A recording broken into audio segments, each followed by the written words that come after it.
Death and Life Expectancy by Manuel Saldivar.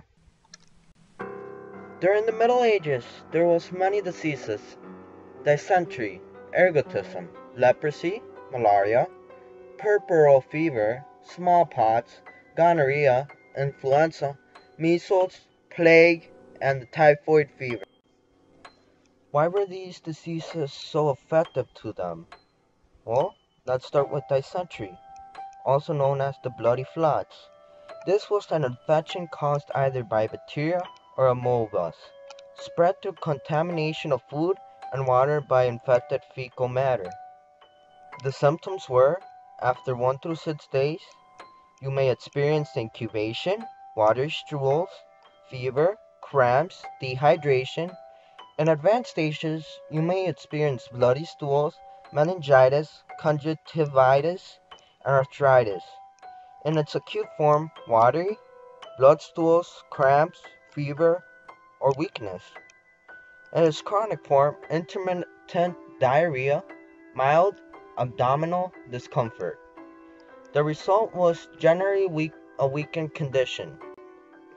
Next is ergotism, which could be called St. Anthony's fire, holy fire, evil fire, devil's fire, or saint's fire. It's a poisoning from a fungal infection of grain, especially rye. Its symptoms are a degeneration of the nervous system. It causes anxiety, vertigo, oral visual hallucinations, a sensation of being bitten or burned, stupor, convulsions, and psychosis. It also causes the constriction of the blood vessels, reddening and blistering the skin, then blackening it with itching and burning, and finally necrosis. The result is that 40% mortality, lingering symptoms including mental impairment among the survivors. Ergotism was known as the rural disease, particularly of marshy areas, and one that followed crop damage or famine, especially after severe winter and a rainy spring. Children are more susceptible because of their smaller body weight. Because England did not rely on rye as much as populations on the continent, it suffered fewer cases of the convulsive type. On to gonorrhea, a bacterial infection of the genital tract transmitted through sexual contact. Its symptoms for the male were, after 2 through 8 days, incubation, urgency and burning sensation of urination, profuse discharge of pus, inflammation of prostate and seminal vesicles may lead to fever and urinary retention. For the female, same, after 2 through 8 days incubation, mild urethritis or maybe entirely asymptomatic if infection spreads to the upper tract, acute fever and abdominal pain. Bacteria may invade the bloodstream and produce infections in other parts of the body, most commonly arthritis. The sufferer develops fever and hot, swollen, painful joints. Results in males: symptoms that subside in several weeks, in females a month or two. Serious infections may result in infertility for both males and females. Sufferers may remain infectious for months following an attack. Not a nice disease. Leprosy, a bacterial infection transmitted by respiration or contact leading to disfigurement. The symptoms are, after a burial but possible years long a period of latency, facial features begin to coarsen and the voice becomes hoarse. There starts eruptions of the skin and eyes begin as pale spots that turn into red, raised firm nodules. The nose decays, the hands and feet become clawed. The results are eventually ugly, lingering, and a friendless death, sometimes taking over 20 years. Nobody really wanted to be around leprosy, so they pretty much ignore them.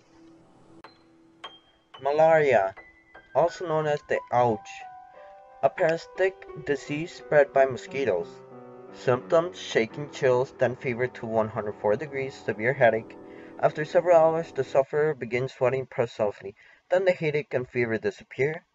Attacks recur every 48 hours, alternate fever, or 72 hours, accordion fever. Weakness, some anemia. It's really survivable, but it has limited immunity. On to the measles. It's a mild, highly contagious viral disease transmitted via respiration. Symptoms include after 7 to 14 days, cold-like symptoms develop, runny nose, dry cough, fever to 105 degrees, aching, plus inflamed and sensitive eyes around the third day. Bright red spots appear inside the mouth. Day 4, characteristic red rash, slightly raised and mildly itchy. Starts on face and spreads over the rest of the body. Fever and rash begin to depart after a few more days. It's survivable and its complications can include blindness and heart or brain damage. Smallpox, also known as the Red Plague, a severe, highly contagious viral disease transmitted by inhalation. After 12 days incubation, high fever, chills, severe headache and backache, and general malaise. Hemorrhages may occur in lungs or other organs. After 4 more days, a distinctive itchy rash of red lesions appear on face, arms, legs, and sometimes the trunk. The bumps become pus-filled blisters. If secondary infections do not occur, they break and begin to dry up in about 9 days. The results are usually mortality 25 to 30% for the severe form, 1% of the mild form. Survivors have distinctive pitted scars and complete immunity to further infection, which is really good. Small, Smallpox usually affected more children because adults already had passed it through in their childhood. Typhoid fever, bacillary infection transmitted via feces. Symptoms: diarrhea, abdominal pain, fever to 105 degrees, blinding headache, cough exhaustion, patches of red on the abdomen. Symptoms can last for weeks. Complications include pneumonia, intestinal hemorrhage, and coma. Results: 10 to 20% mortality. Another of the enteric disease. The Black Death was probably the biggest and most deadliest to Europe. It killed about 75 to 200 million people. About 30 to 60% of their population died. It took them 150 years for Europe's population to recover. The plague reoccurred occasionally in Europe until the 19th century. The most commonly noted symptom was the appearance of buboes, or gavoscules, in the groin, the neck, and armpits, which oozed, pus, and bled when opened. Knowing all this and that the diseases have killed a lot of people, what was the life expectancy for the adults and infants and children? Well, the infants and children died at a horrific rate. Some say up to 1/3 of all died before the age of 5, and a significant percentage of women died in association with childbirth. 5% perhaps from the birth itself, often dying with the child, and a further 15% from childbed fever.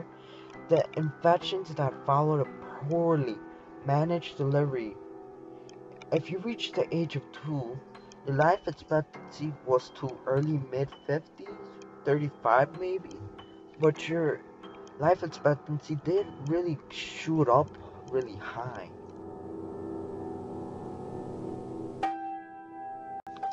Beer practically saved the world because the Middle Ages didn't really know that by boiling water you can get rid of all the bacteria which cause really most of their diseases too. Not just by inhaling, but their drinking water was contaminated. And well, beer was boiled before it was drank, so it was very popular to drink it back then. Well, maybe it still is, I think.